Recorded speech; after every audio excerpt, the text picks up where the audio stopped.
All right, today we are gonna make Swiss steak, and this is what the dish is gonna look like when you're all done. And it really kind of pulls apart. The meat is so tender, and as you'll find out, it's not like we started with a really great cut of meat. We're gonna tenderize it and cook it with tomatoes, onions, peppers, and I did mushrooms. I hope that you really enjoy it.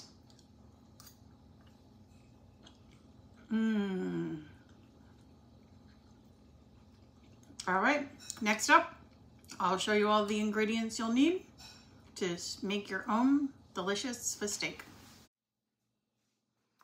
All right, we are gonna make Swiss steak.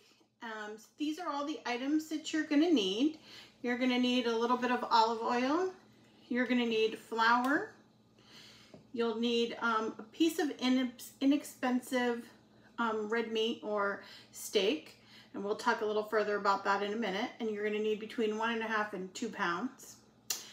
Some mushrooms if you like, some onion and pepper. I chose a red pepper, but you could easily use a green or any other color of bell pepper. You're gonna need some crushed or diced tomatoes. I'm gonna use diced tomatoes today. You're gonna need some salt and pepper. I use this particular tool because we are gonna flatten out and tenderize the steak. However, you could just use the side of a plate also, and I will show you how to do that. Some plastic wrap to make this a little less messy, the pounding out of the steak. And then you're gonna need an oven-proof pot. To start with, we're gonna use it on top of the stove, and then it will need to be oven-proof to go in. I'm gonna use a Dutch oven, but you could certainly use a medium or large size saucepan as well, whichever you have on hand.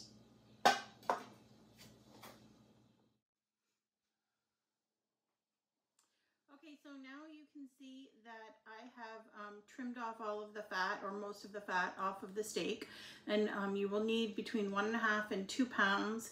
You could use round. I used a piece of sirloin, an inexpensive steak. It doesn't need to be expensive at all. And you want the steak to kind of be about this thick. In the next step, we're gonna actually pound it down to about half of the thickness. And you can either use the pointy side of a meat tenderizer, or you can use the side of a plate if you don't have a meat tenderizer.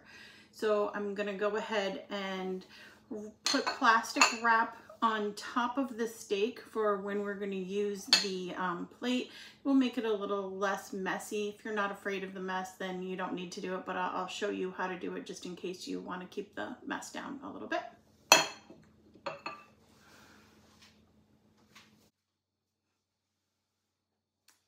Okay, on this piece, I'm going to show you how to use the edge of this plate. So I've covered this piece of the meat with some plastic wrap to make it a little less messy. And then you're literally just going to take the side of the plate like this, and you're just going to pound it.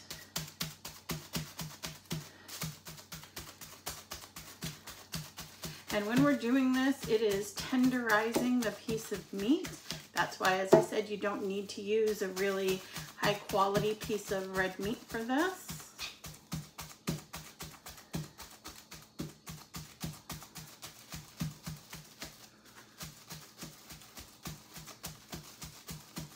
So this is about what it's gonna look like when you're done tenderizing it. I'm gonna go ahead and run the plate across in the opposite direction as well, because our goal is to get this piece of meat really tender, and it will end up being about half of the thickness that we started out with.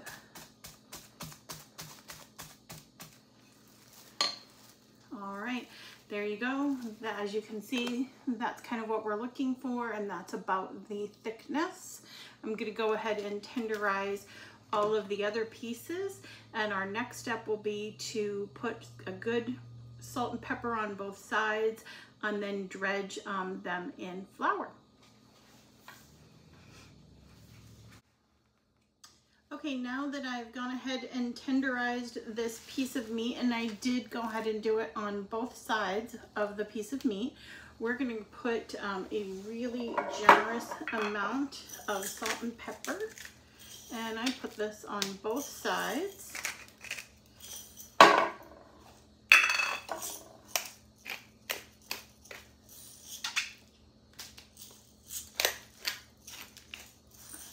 And then you're going to take this piece of meat that has the salt and the pepper on both sides, and we're going to dredge it in flour. This is just all-purpose flour, and there's maybe a little bit more than a couple of tablespoons here. And of course, you'll need that amount for each piece of meat that you do. As you noticed, I cut it up into sizes that are a little more manageable. That way it'll be easier for cooking it, browning it for the first time in the pan. And also it will make it a little easier for portioning out when you're actually putting it on the plate and you're getting ready to have dinner. So that is what each piece of steak will end up looking like. It's dredged in the salt and pepper and the flour. Okay, so the next step is to come on over to your stove. I have put this on about medium-high heat. I have my Dutch oven that I'm gonna put some olive oil in the bottom.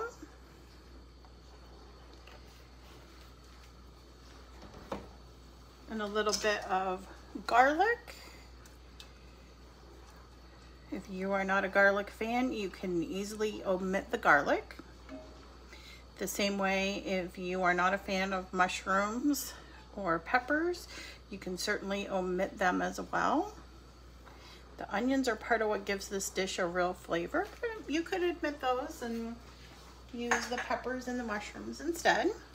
So what we're going to go ahead and do is we're going to go ahead and saute these onions and peppers and mushrooms, and we're going to probably have to do it in some batches, just according to how many you've used. I've used a whole onion because my family really likes it. The onions get all nice and brown and it gives a lot of flavor, but you could use about a half of an onion.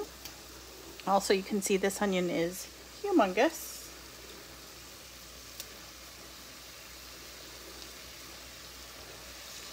When I do this, I usually saute the onions first. Once they kind of get going and they're getting a really nice, they're almost clear, a little bit of a brownness to them, then I'll go ahead and put in the peppers, and I usually put the mushrooms in last. All right, I'll show you what this all looks like when it has been all sauteed up.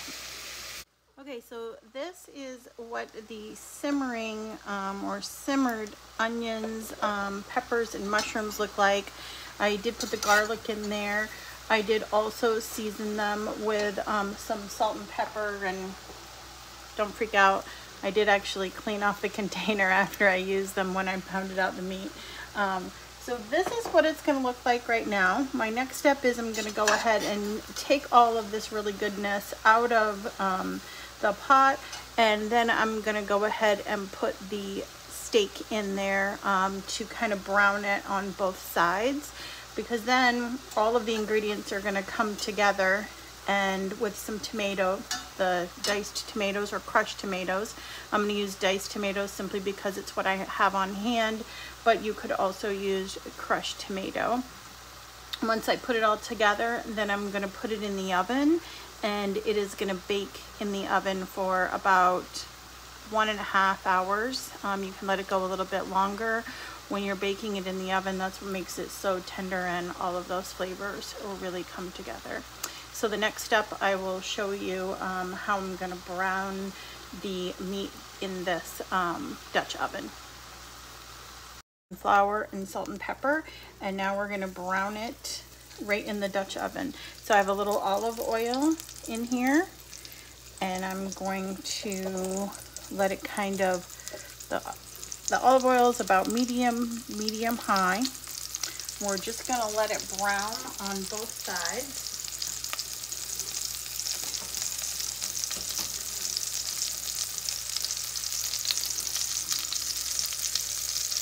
And as I said, we're going to do each piece kind of separately. You're going to let it brown for a couple of minutes on each side. Flip it over and then brown it on the other side.